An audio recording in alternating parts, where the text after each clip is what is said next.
Pete. Hi, Chris. Nice to see you. Likewise, likewise. Last time you were on the podcast, we talked about it was a boxing book. We were talking about this new book. It's not sports related really at all. In fact, it's actually about two cultural icons in the 20th century, Ernest Hemingway and Orson Welles and their friendship together. It's called The hmm Bulls. Read most of it, not all of it, but what I've read is actually very, very good. So I would recommend it on what I've just read alone. Um, so first question is, because I wasn't aware they had the friendship, and I remember when we spoke last time, you mentioned it. Mm. So first of all, what made you decide to write this book about their friendship? Well, I've always had a fascination with Orson Welles and Ernest Hemingway just from a personality point of view. And one day I put into YouTube by Orson Welles, Ernest Hemingway, and it popped up with this interview from 1973, which was um, Wells was talking about this friendship, inverted quotes, that they had. And I thought, there has to be a book about this. And so I went and looked and there wasn't one. And I thought, well, if there isn't one, then possibly I should write one because I find it interesting.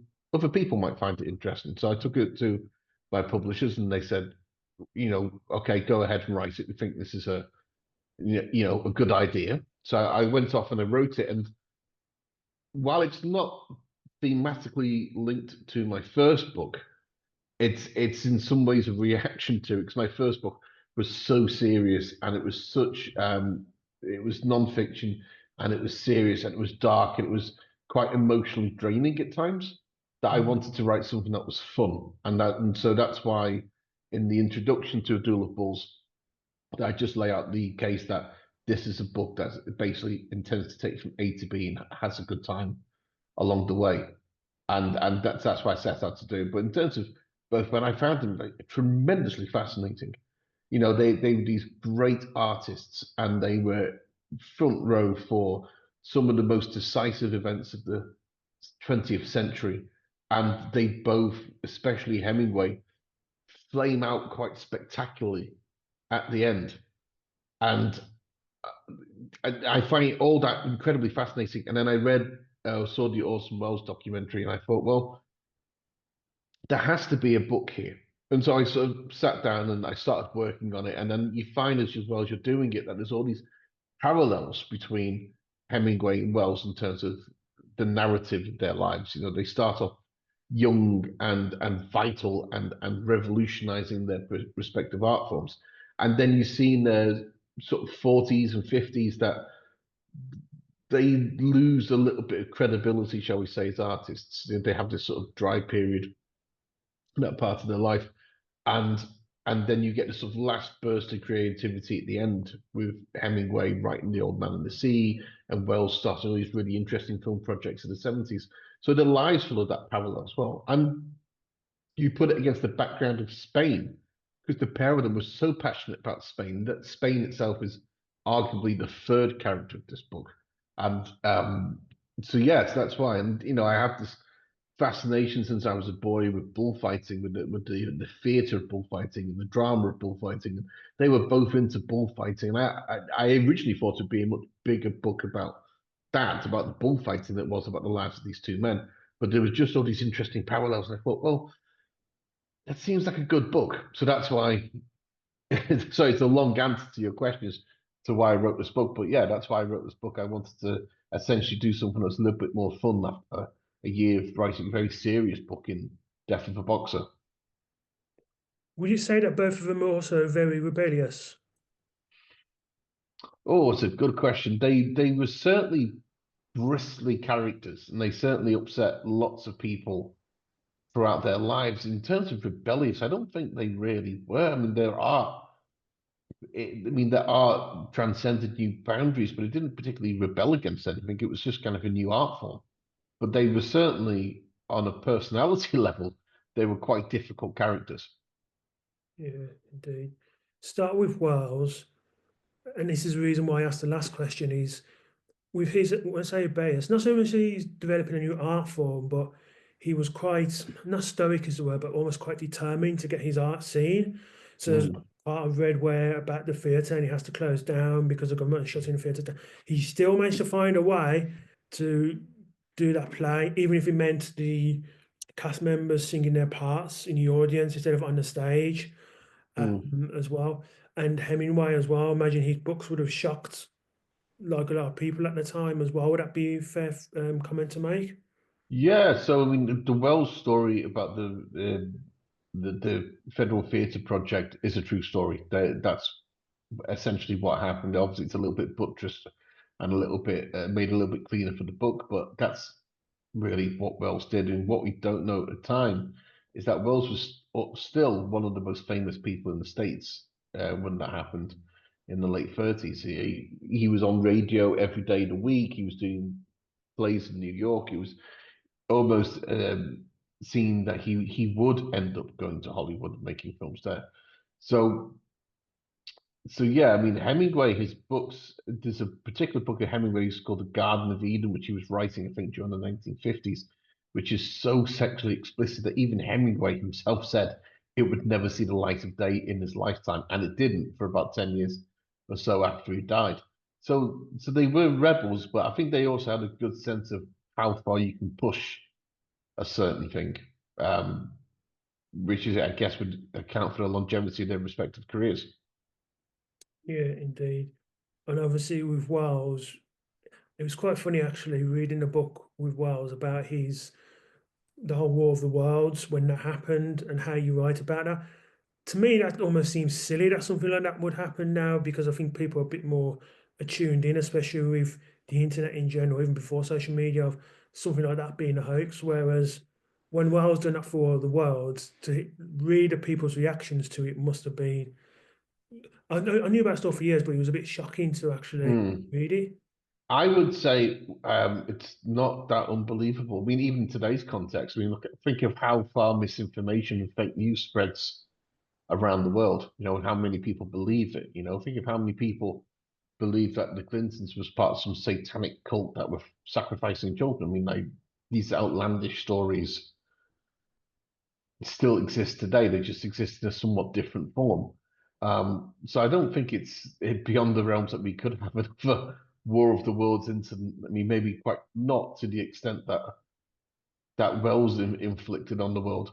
But again, like that's all true. Like I went back to all the biographies to read about that, and my take on it before I really started getting into the book was that these were stories. This was like a Wells legend that was made up, and he did it for publicity, and he did it to try and leverage a deal in Hollywood, which is what people would have suspected of him. But no, it's true. He did scare that many people.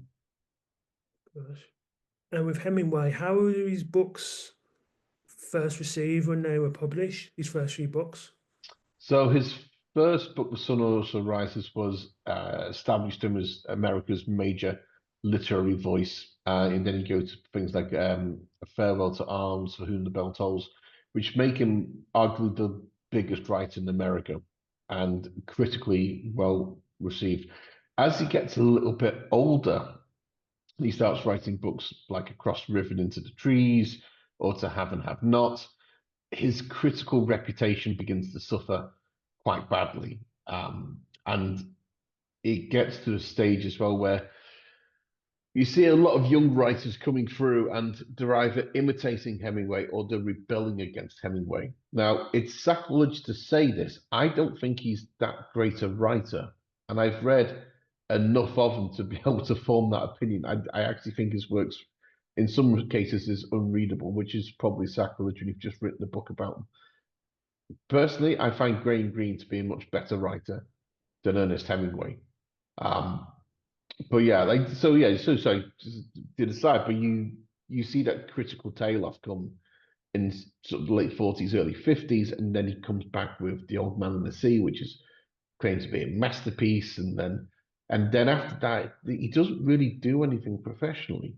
So he goes to Spain in late 58, early 59. Sorry, 58, 59, he's in Spain and he writes, or he sent out to do a magazine article, which eventually forms a book called The Dangerous Summer. And originally he's asked to do 30,000 words He comes back from Spain for 120,000 words, which is a lot of words, And my book, this book is about 74,000 words, right? So Hemingway essentially has to write half a book. He comes back with, what one and a quarter books, and he for the first time was like he can't do anything with the text. I mean, and that's when you start to see the physical and mental decline of Ernest Hemingway, and it's reflected in the art that he can no longer do. Where did their love for Spain, for both Hemingway and Wells, where did that come from? With their love for Spain, well, Hemingway first goes down to Spain about 19, I think it's 1921. He goes to Pamplona for the first time, and he's hanging out. He goes to the bullfights, and he's drinking and partying, carousing with his friends. Wells's first visit to Spain, as far as I know, comes in 1933.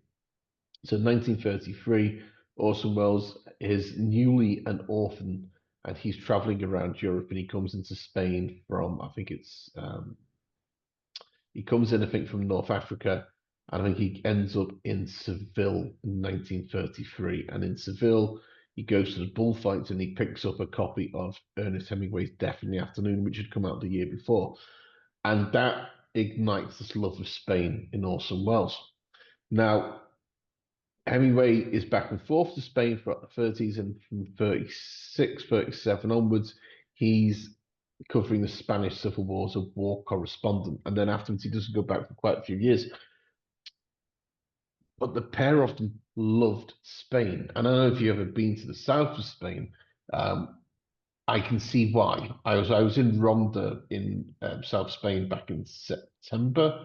I aimed to go down for the bullfighting season, and unfortunately, the bullfighting was cancelled that year. And so I just spent 4 or 5 days in a cheap hotel in Ronda, and I can honestly say I can see why those two guys fell in love with Spain. It's one of the most beautiful towns you could ever go to, and the food's amazing, and the wine apparently is very nice as well. And I think it has some of the most beautiful women in the world, all living around it. It's amazing. Everyone should go there. Yeah, yeah. I've been to Spain once, about 10 years ago, actually, Barcelona. Okay. There's architecture, some Segunda Familia and all that sort of stuff, which interests me. But I can imagine, I have a friend of mine lives in Spain. I can imagine from what she's saying, is like you say, very beautiful, very Mhm. picturesque as well. And was it in Spain that the two of them first met each other for the first time? And if so, how did that No, meet and know? no. So the first time Hemingway and Wells met, and so Hemingway had been in, so the lives essentially intersected for a couple of years before they had mutual friends, but they never once, as far as I can know, spent time in the same room. So Hemingway had been in Spain during the Spanish Civil War, and he had written, or he'd been filming, and then he had written a documentary known as The Spanish Earth. And Spanish Earth was directed by a chap called Joris Ivens, who's from Denmark, I think. And so they had all this footage, and they sort of started putting it together. And Hemingway wrote a script for this film, and they needed someone to narrate the script. And so they reached out to the theatre friends, and they found this 22-year-old kid named Orson Welles, who spoke like this all the time, the Orson Welles. And they said, "Can you come do the narration?" So the Wells turns up in June, July 1937, and he turns up to like a screening room for this film, and they give him the script, and he starts looking at it, and he starts saying things like, well, maybe we should remove this line here, and maybe we should take that out because we don't need this, and maybe if you take this from here and put it down here, and while he's doing this, Hemingway's written the script is in the room, and Hemingway takes exception to this using language that I won't repeat in polite company, and then Wells decides to taunt and tease Ernest Hemingway over the things he's saying, and so Hemingway walks over and basically slaps Orson Welles around the face. Orson Welles turns around and he punches Ernest Hemingway because Wells was 6'3", 220 pounds. And so the pair of them start fighting and wrestling in this room with the Spanish Civil War playing on a wall behind them because it's screening. And eventually someone pulls them apart. They become apparently great friends. Now, that was a story that Orson Welles always told. It's a story that he tells in 1973, 1974, the Michael Parkinson Show. It's a story that appears in a lot of the Welles biographies. It's a story that appears in the film Hemingway and Gellhorn. with Clive Owen and Nicole Kidman. The thing is, though, the story probably wasn't true. So what happened was Wells did his initial voiceover for the film. The film was taken to Roosevelt at the White House, and they watched it with the Orson Welles voiceover. And it was decided at some point that the voiceover was too cultured and refined and theatrical for a film about a documentary film about a civil war. And so what happened was Welles's voice was yanked off the film, and he was replaced by Ernest Hemingway at the last minute. Now, what I've given you there is two versions of the same story: the true version and the version that Orson Welles always told. Now, with my book, as I always said in the introduction, and which I've had some grief for in the WellsNet forum, is between fact and a legend, you're going to print the legend. I'm just telling the most interesting story I could find. Wells told that story so many times as well; it might as well have been true by now.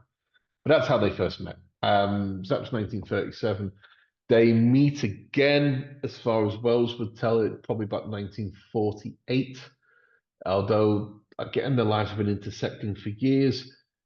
They meet again 10 years later, 1958. We know that for sure because there's photographs of the meeting that took place. And from that moment on, they don't ever see each other again. Now, there may have been one or two more meetings in there over the years. Who knows? But it's funny that none of the biographies I've read say they met more than a handful of times. Although, that said, Orson Welles told the story many, many times that they were great friends. Okay. So with Wales, obviously had War of the Worlds, and then was Citizen Kane after War of the Worlds? Is that correct? Yeah, so Citizen Kane is 1941. So Wells does War of the Worlds, terrifies half of America, and then essentially he more or less goes at that point to Hollywood. And he gets to Hollywood, and Hollywood essentially wants him to do War of the Worlds as a picture, and he doesn't really want to do that. And he looks at some other things. So he does. He wants to do Heart of Darkness, which is a Joseph Conrad novel, and he wants to do The Magnificent Ambersons, which was his second film. And then eventually he lights on the fact that he might do Citizen Kane. Now, Wells, the legend has always been that Citizen Kane was based on a chap called William Randolph Hearst. Wells said that it wasn't solely based on him, although he was an inspiration for it. In my book, I tie it a little bit in with being 1939, 1940 at this point when he's starting to get ready for Citizen Kane, is I tie it into events in Europe and how power corrupts. And I feel that even though Kane is not Adolf Hitler, there is that feeling that there are men in history with huge amounts of power whose whims are shaping narratives. And so that's part of the book. Um, but no, it's War of the Worlds first, and then Citizen Kane, Magnificent Ambersons, and then eventually you start to see Wells get further and further and further away from Hollywood because they don't know how to deal with him, and he doesn't know how to deal with them either. Going back to Hemingway in Spain, wasn't it the first time he met Martha Gellhorn as well? So no, the first time Hemingway meets Gellhorn is in Florida in 1930.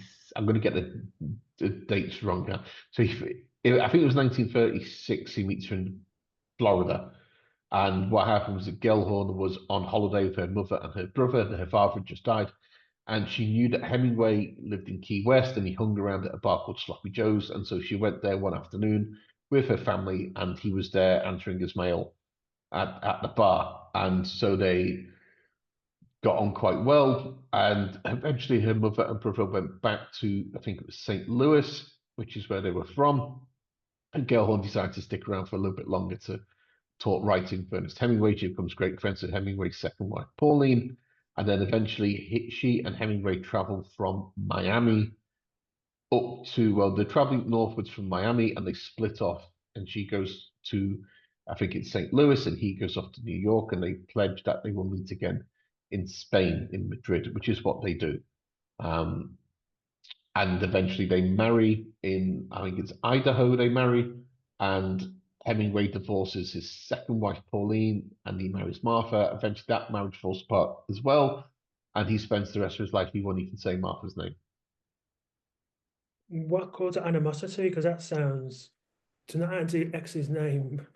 There must be a really bad She cause. she was the only wife that ever left him, and I think he could never ever deal with it. And she was also, I think, vital in a way that he just wasn't. So during the Spanish Civil War and World War II, he essentially had a golden ticket to go wherever he went. So when he went into Spain, he went in on this train. He had this a driver, he had an interpreter. He got paid a fortune to go, whereas Gellhorn basically just walked over the border illegally and then traveled with troops that she traveled with in the worst train seats possible. And then when it came to the Second World War, he again gets this golden ticket to be a war correspondent with Patton's Third Army, and he's essentially just surrounded all the time by guys who can protect him. Whereas Gellhorn is just sneaking into battles.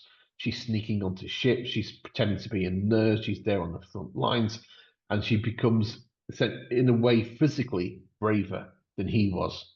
And then she leaves him, and that is something that was so angry that he never said her name again once the divorce was settled in 1946.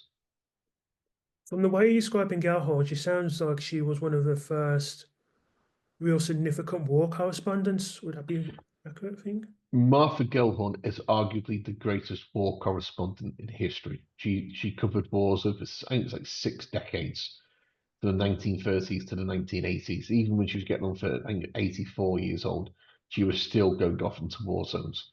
Martha Gellhorn was an absolute badass.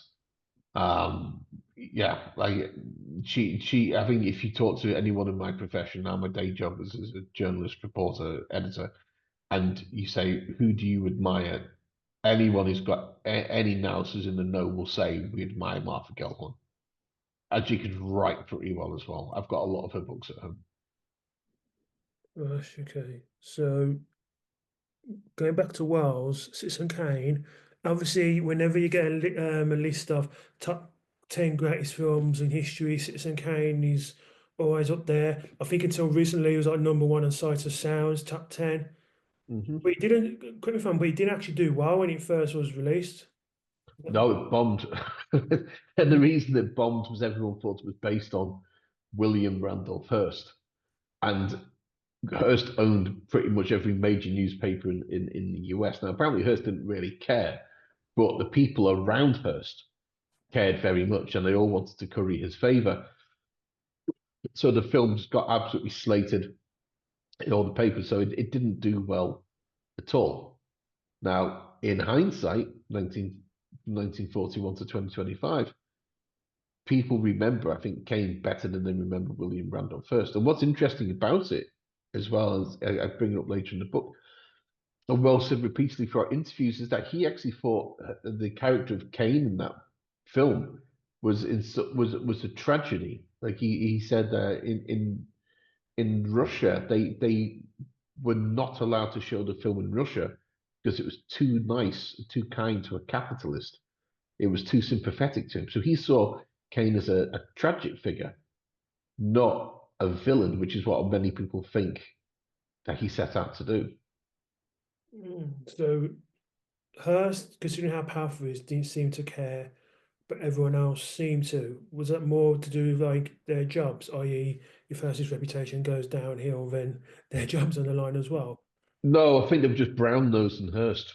Well, I yeah, think yeah. if they could just if they could say, look, I did that, right? Then they thought it would put them in Hearst's good books. Hearst himself probably never really cared. Yeah, I think he was one of the richest. Well, he would have been one of the richest men on the planet at that point. Yeah, it's yeah, it's interesting. You get a lot of films like that. Like I know it's a Mm. completely different thing, but like Shawshank, where it's not good initially, and then something happens and it grows. So, what was it that made Citizen Kane grow over the years? The character in the film, or the film itself. But both, well, mainly the film itself, because like I said, it Okay. bombed initially, and then it was released during the Second World War. So, Hmm. what was it about? What happened to the film that made people reappraise it and think, actually, this is a really good film? Was it shown on TV more? What was it? Well, I think the reappraisal came from you had a generation of cineasts in the 60s and 70s that rediscovered it. And I think probably the French as well, Sight and Sound, and Le Matin probably rediscovered it as well. But I mean, if you look at the techniques that are used in Citizen Kane, there was stuff that was never used before. So you have this use of deep focus photography, you have it, uh, scenes that are blocked in such a way that the camera's looking up at somebody when they're speaking to them, which would make someone look more powerful and more authoritative than if they were looking directly at that person. So a lot of people picked up on the techniques of the film. You also have to remember that Orson Welles would have been saying as well that his film was great because Orson Welles was a bit of an egomaniac as well as a genius. So I think that's where its reputation comes from. But the thing with writing my book is that I had to, in some ways, consciously stay away from the art of Hemingway and Wells because I didn't want to write.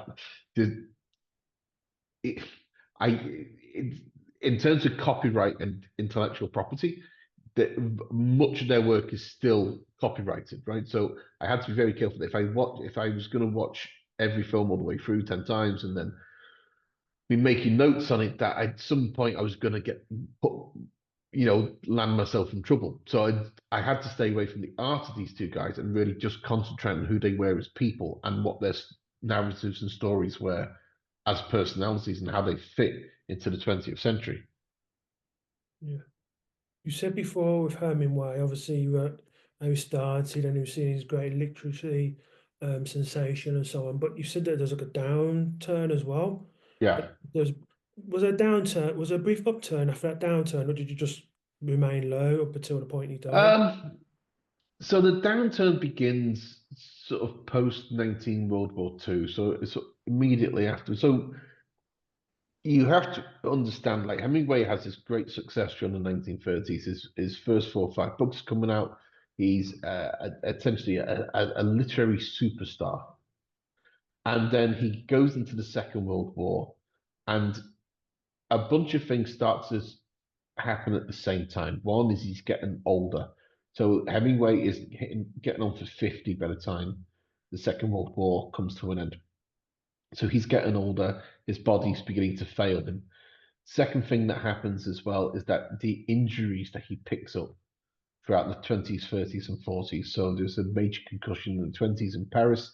There's a car accident in London in the 1940s. There's another one in Wyoming in the 1930s. There's a boat, he slips on his boat, bangs his head on his boat. So he has all these accidents one after the other. He's also a chronic long-term alcoholic, and he takes a lot of very dodgy medications as well. So the medications all interact with each other. And that's not including things like the boxing. He's been boxing people for years. So you have all those you have those things coming through. He's getting older, he's sicker, he's more injured.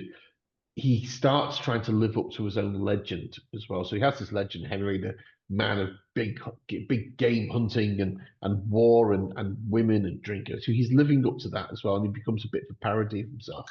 But then you also get on top of this is that you have younger writers coming through. So there's guys like Norman Mailer, and there's a chap called whose name absolutely escapes me now. Jim James.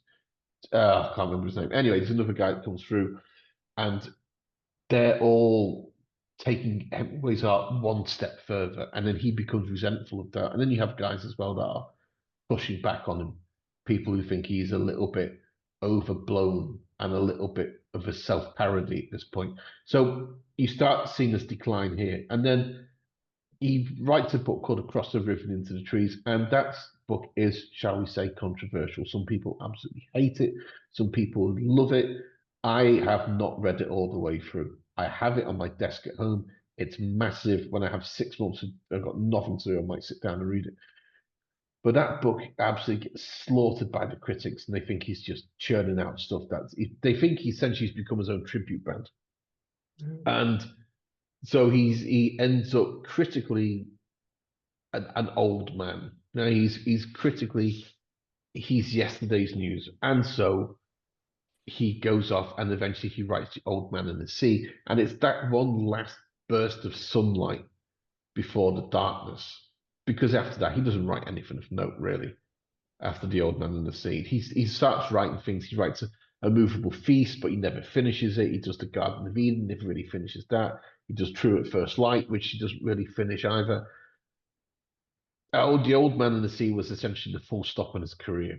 And after The Old Man and the Sea, which is like 1958, essentially he's done at that point. And you see as well in the final chapters when he's in his final days and where things are going quite wrong for him, you can see that there's nothing left. He's a husk at that point. You mentioned about his drinking as well. But obviously, what happened was the end was mainly due to depression. Had he been suffering depression from a young age, or was that just exacerbated by the alcohol and his general way he lived his life? Well, mental illness ran through the Hemingway family quite strongly. His father killed himself. His uncle killed himself. His aunt, I think, killed himself. His sister, his brother, one of his granddaughters killed. It was something like seven to eight suicides within three generations of the family. Now, Hemingway had what we now know to have been a medical condition known as hemochromatosis, which is where the body can't take iron out of the bloodstream. And so you get iron deposits that build up in various places, including the brain. And that's thought to be one of the harbingers of mental illness. What you also have at the same time is he had repeated nasty concussions throughout his life. So there was one, in, I think I mentioned it in Paris, where he went to go to the bathroom one night. He goes to pull the chain on the toilet. It's not the chain for the toilet, it's the chain for the skylight.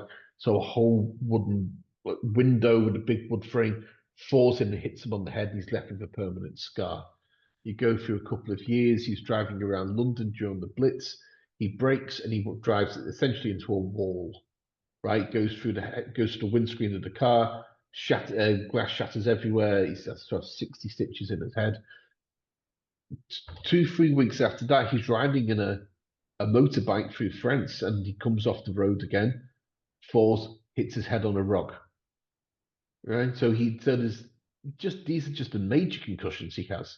He slips on his boat one day when the floor's wet, falls and hits his head on a piece of wooden furniture on the boat.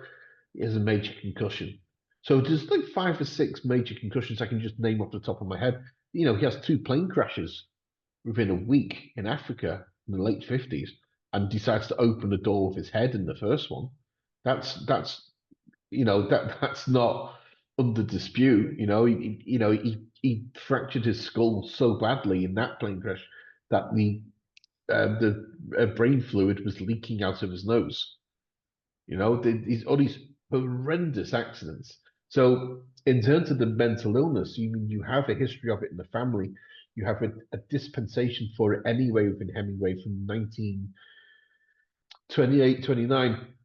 He's already thinking about suicide, and then you factor in the drinking, you factor in the injuries, and you factor in the amount of trauma that he went through. So in 1936, again, it's in the book, a hurricane hits the coast of Florida and it goes through a town, it goes through Key West, and hundreds of people are killed in Key West. And Hemingway goes there essentially as a reporter to write about um, why these people were there. They were sent there by the government. The government did nothing to save them. And he goes into this. Can you imagine Key West in the summer, how hot it is? And he has to go into these essentially flooded city. And he's tying bodies together 4 or 5 at a time, bodies that have been in the water for 2 or 3 days in the heat. And he's tying them together so they won't float out to sea and be lost. And he's having to do it while wearing a gas mask because the stench from all these rotting hundreds of dead people is so much that you can't do without wearing a gas mask. Can you imagine the amount of trauma he must have seen? He was on the front lines of World War One. He sees the hurricane off Florida. He's in Germany and Belgium and France during World War Two. He's at the Battle of Hurtgen Forest, which was not many people know about Hurtgen Forest, but something like 80,000 men died in 18 days at Hurtgen Forest. And Hurtgen Forest is the It's just basically a forest that sits on the border between Belgium and Germany. It was the bloodiest battle of World War II. And Hemingway was there at Hurtgen as a war reporter, watching people be shot and blown up around him. The amount of trauma he went through was incredible. It was amazing in some ways he lived as long as he did. What's the name of that battle again? Hurtgen Forest. So Hurtgen's Hurtgen, and it's just on the, as I said, it's like as you go over the border from Belgium into Germany, it's there. They still now they find shells and bombs and unfortunately bodies of soldiers from the Second World War. Never heard of that battle. Mm, Seems like someone definitely should. Um, mm. Wells, what happened to him after Citizen Kane? It bombed, and what did he do after that? So Citizen Kane bombs. He makes another film called The Magnificent Ambersons. The studio takes it off him at the last minute, recuts it. He goes down to Brazil. He starts making a documentary called It's All True. That one kind of falls apart as well. He ends up acting in other people's films from pretty much 1940s. He gets married. He's married in the 30s, gets divorced. He marries again to Rita Hayworth. Gets divorced by 1950. He's basically broke and he's trying to make his films as an independent filmmaker at this point. And he funds these films by doing lots of cameo appearances in other films. So, which is why in 1950 he's making The Third Man in Vienna for Carol Reed, which is my favorite film of all time. And I had to hold myself back from putting as many Third Man references into A Duel of Bulls. It's a perfect film, The Third Man. So yeah, so that comes up 1940s, and then basically that's essentially the rest of his life. He goes between cameos in other people's films, funding his own films like Chimes at Midnight, The Trial. He makes stuff for television. He does travelogue TV series for Italian television. He does um, documentary about a famous murder case in France. He does that for French TV. He performs on stage in various places, but he never ever gets back the momentum he has in 1941. He becomes essentially a has-been at this point. The only time he ever gets back to Hollywood is in the late. Oh, I'm going to get the date wrong on this again. He basically goes off to make a film called Touch of Evil with Charlton Heston, and it's a fantastic film. If you ever get a chance to watch it, and again, he makes the film. He puts a cut together. He gives it to the studio, and the studio goes, "Yeah," and they just recut this film. And so it comes out. It's a huge hit in France.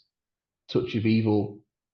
The French love it. It becomes this cult film. Everyone, art house cinemas around the world continue to show it.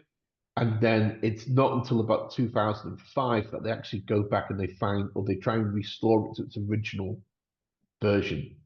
And it was the guy who restored it was the original version, a guy called, I think it was Walter Murch, who was the film editor on Star Wars.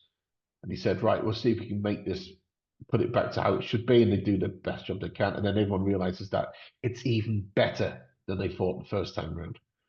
So, yeah, so essentially, Wells essentially, the rest of his life, he just oscillates between low paying jobs and trying to make his own films and being a little bit of a personality. So I think even by the 70s, he was trying to get off the ground a TV series where he essentially plays, I think it wasn't Ironside, it was another fictional lawyer, but it would have been like a Columbo Murder of the Week TV show. And that's kind of where he is. He's doing the Muppet Show at the end. He's almost the voice of Darth Vader.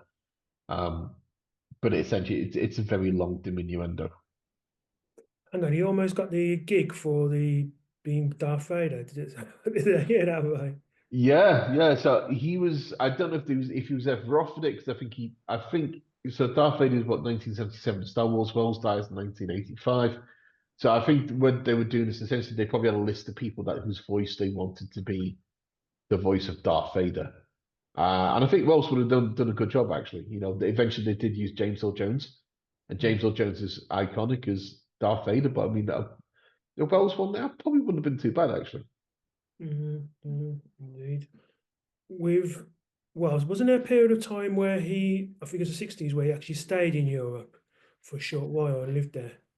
Yeah, so he lived in Europe for about 10 years between 1948 and 1958.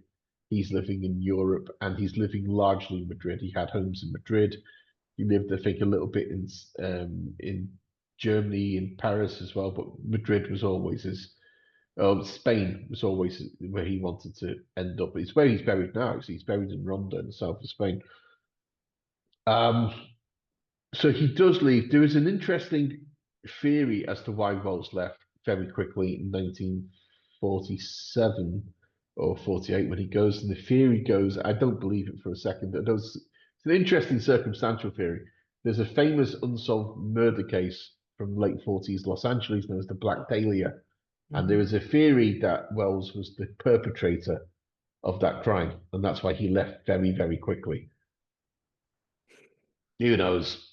You know, it's That's probably not true. I mean, I've heard of other suspects for that crime that seem much more likely, way more likely than Orson Welles. But that's one of the reasons that why he leaves Hollywood so quickly.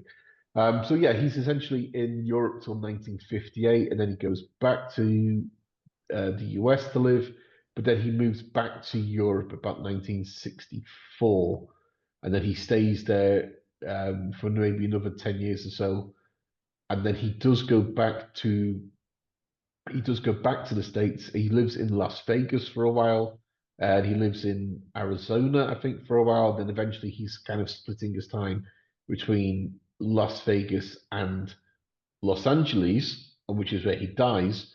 But he's also at this point considering a move to Croatia. So there's a house in Croatia that Orson Welles built, still there today. His former partner still lives there. And apparently that was where he was going to spend the rest of his days once he'd retired. oh, why Croatia? What was it that interested him about that country?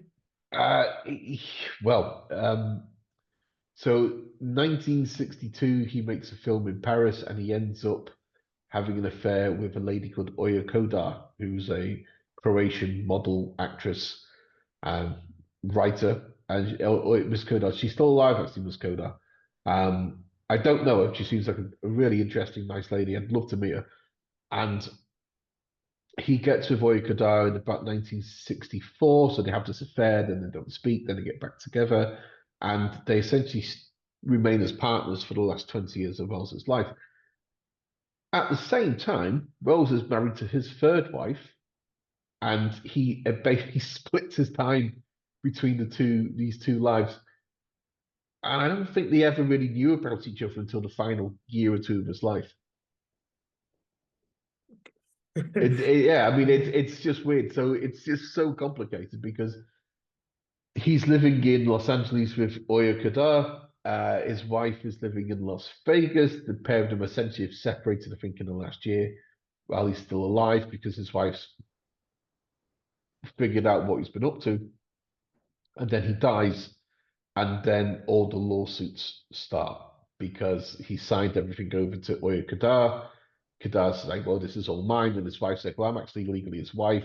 This will looks a bit suspicious. So they end up all going to court. A year or so after he dies, while it's still going through the courts, his wife dies in a car accident in Las Vegas, and then his daughter, Beatrice, is the one that finally signs off on the agreement between the two camps. Beatrice and Oyakada are still alive today. I don't know if they talk to each other. I doubt that they do, but I do know that Wells's other surviving daughter, Christopher, has a or did have a good relationship with Oyakada. So he did. His other child did have a good relationship, or didn't? Yeah, so Wells had three daughters, but wanted a son. And this is a really fascinating part of the Wells legend. So his daughters are called Christopher, like a boy's name, Beatrice, which is his youngest daughter, and there's Rebecca, who's his middle daughter. Now, of his two daughters, Beatrice and Christopher are still alive today. Rebecca unfortunately passed away a few decades ago. Now, Rebecca's mother was Rita Hayworth, the actress Rita Hayworth. Now, Wells, throughout his life, according to Oikada, wanted a son, just wanted a boy, right? And he got three daughters and he really wanted a son. Now, Rebecca, in the early 1960s, when Wells is living in Spain, he's only seeing his daughter once a year or so. She finds herself pregnant. and she has a little boy. And the little boy she gave up for adoption on birth. Her and Rita Hayworth arranged for the adoption of this boy, and he goes to live in, I think it's Montana or Missouri. And he grows up, he has no idea he's Orson Welles' grandson until about 2000. And suddenly he just decides one day, I'm going to go find out who my birth parents are. He looks it up, bam, he's the grandson of Orson Welles. And if you see this guy, he himself has passed away now. If you see this guy, if you see videos of him, if you see pictures of him, he's very obviously the grandson of Orson Welles. They've got a similar build, similar facial features, similar voice. And there's a film called Prodigal Sons, of which this is one of the plot lines in it. It's a documentary film. It's really interesting to watch. And Oya Kadar reaches out to this chap called Mark Vaquero, and she says, "Oh, I was your grandfather's partner. Why didn't you come visit me in Croatia?" And he goes to visit in Croatia, and while they're having dinner, she begins to cry, and she says, Orson Welles, she says he just wanted to have a little son, and he never knew about this grandson, whom he would have doted on because Welles was 52, I think, at the time. This little boy was born, so he could have been a very young grandfather with his little grandson, and he never got that chance. Incredible. Incredible. Truth is stranger than fiction. There's so many things in this book that I've put in, and you read it, you think, "Nah, Pete's just talking out of his ass. Like that could never have happened." And then part of me's just like, "No, it's absolutely what happened." These things actually did happen to people. It's um, one of the things that comes out in the book, and it's the thing I bring up all the time, is that I don't know if you know the book Goodbye to Berlin by Christopher Isherwood. Yeah, I've known of it. Yeah, yeah. Right. So the most famous character, the breakout character from Goodbye to Berlin, is a character called Sally Bowles, she's played by Liza Minnelli in Cabaret. Yeah. Right. Now, what people don't know is that Sally Bowles was based on a real life British woman named Jean Ross. And Jean Ross was a singer, dancer, model in early 30s Berlin, and she was friends with Christopher Isherwood. Isherwood bases the character of Sally Bowles on Jean Ross. Now, Jean Ross was throughout her life a committed communist. And so after she leaves Germany, when the Nazis come to power, she goes back to England and she gets heavily into the Communist Party, and she starts selling the Daily Worker, which is the communist newspaper. And she eventually gets close to having used the editor, a guy called Cliff Coburn. And she has a baby with Cliff Coburn eventually, but Cliff Coburn brings her on staff as a reporter.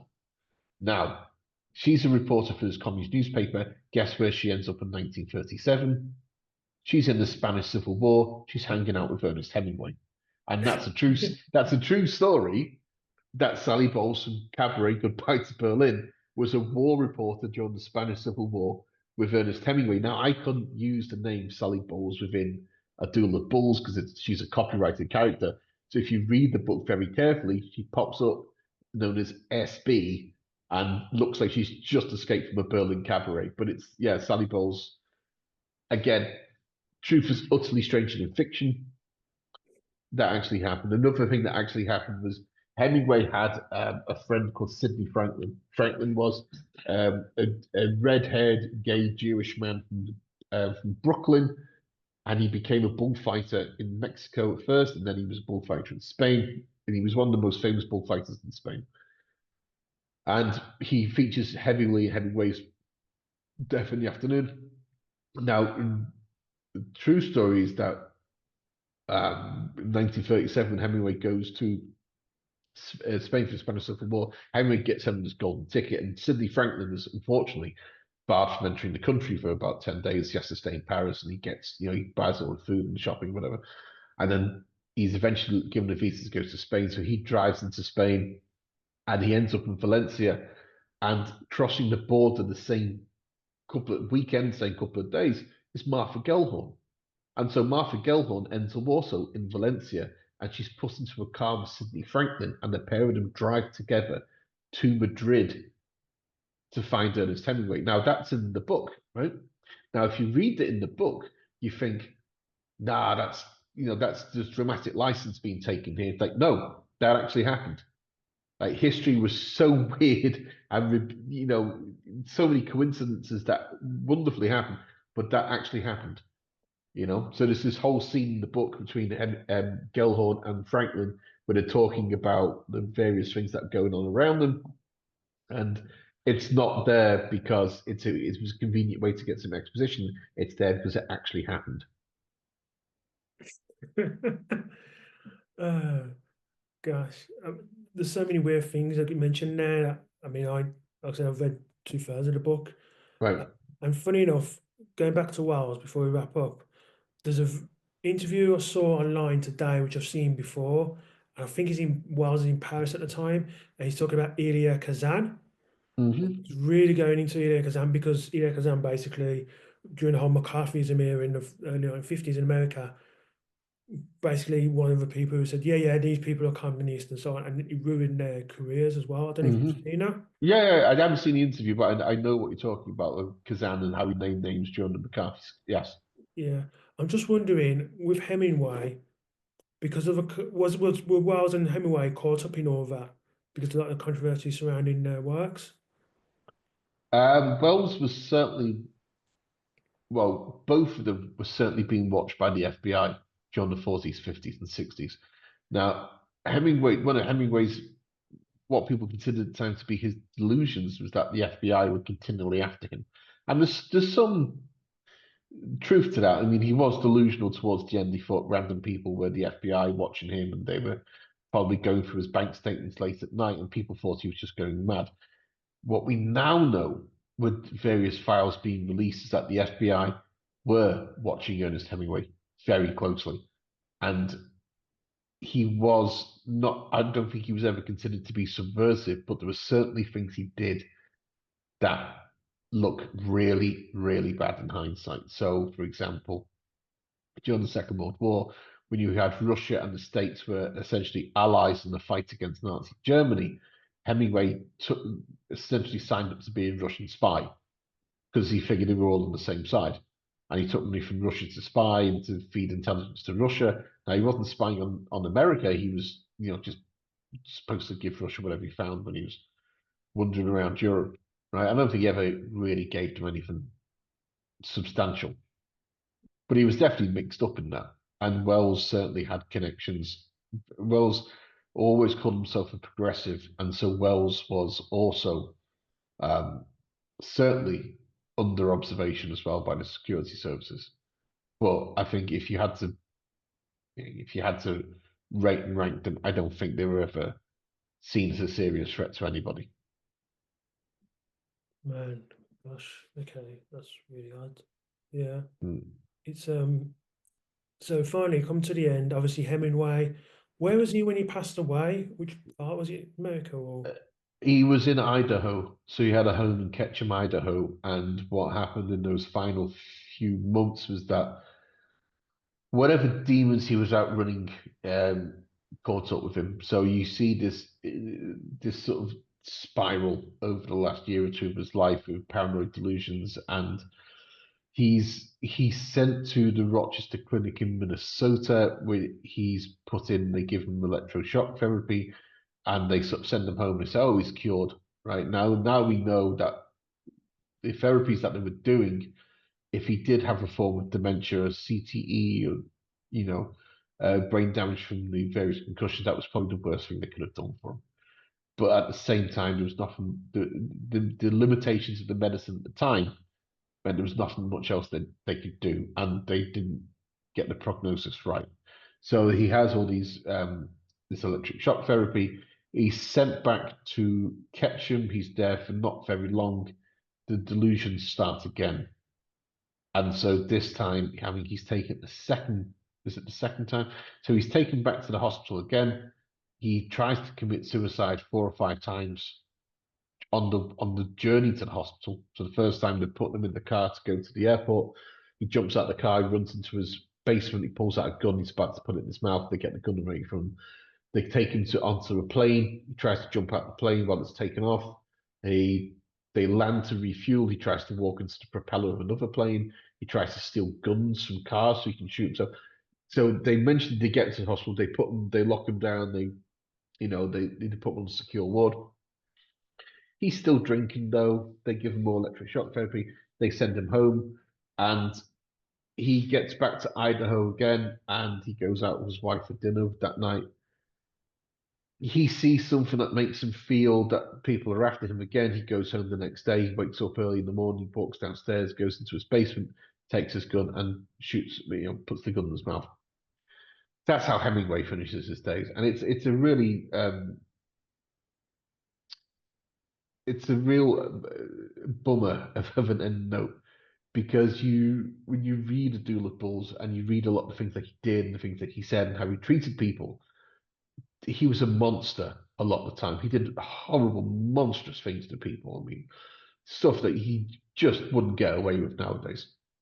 But at the same time, when you read the book, when you see how his family fell apart, and you see how much pain he was in at the end and how much distress he was in with the various things going through his mind, you have to feel sorry for him. Just on a simple, basic human level, you have to feel sorry for Hemingway at the end. Yeah, yeah. And obviously Wells passed away himself, and then imagine him being buried in Spain was his will. Was that part of his will? Um, I don't know if it was part of his will. He certainly had wishes to be buried within Spain.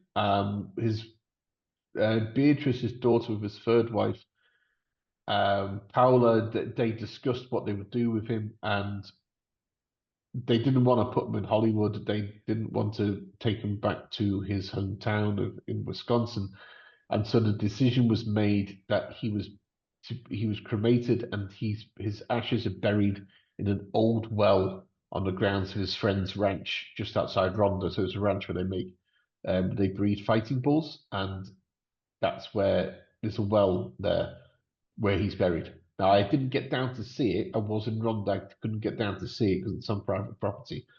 But that's where he is now. Okay. I mean, well, fascinating for both, and the juxtaposition between the two, and like their meetings together. Like I said, definitely recommend the book. What Thank about you. yourself now? What's next for you? Have you decided? Are you going to take a break?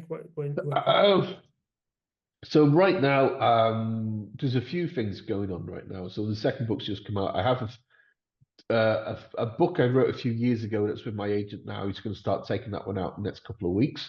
So hopefully that will appear sometime, hopefully by the end of the year. But I am working on a book about Germany in 1945, very slowly. So I haven't actually put pen to paper yet. I'm doing the research, which is a lot of reading and watching documentaries and a little bit of travel involved down to Weimar. But it'll be a story about a woman and her granddaughter traveling across the forests of Germany at the closing stages of World War II, trying to stay ahead of the Russian army. So it's a Okay. little bit more of a thriller this time, and it's fictional. Oh, okay. Okay, cool. Yeah. Well, like I said, I highly recommend the book, A Duel of Bulls, as well. Again, if people want to find out your work, what you're writing, where can I go to? You can come visit me at www.petecarvill.com. There's a Facebook page that people can find and follow me on, and I'm on Instagram a lot too. Okay, cool. Again, Pete, thank you so much for coming on to 286 Projects. It's been an absolute pleasure having you. Thank, Thank thanks you. for having me.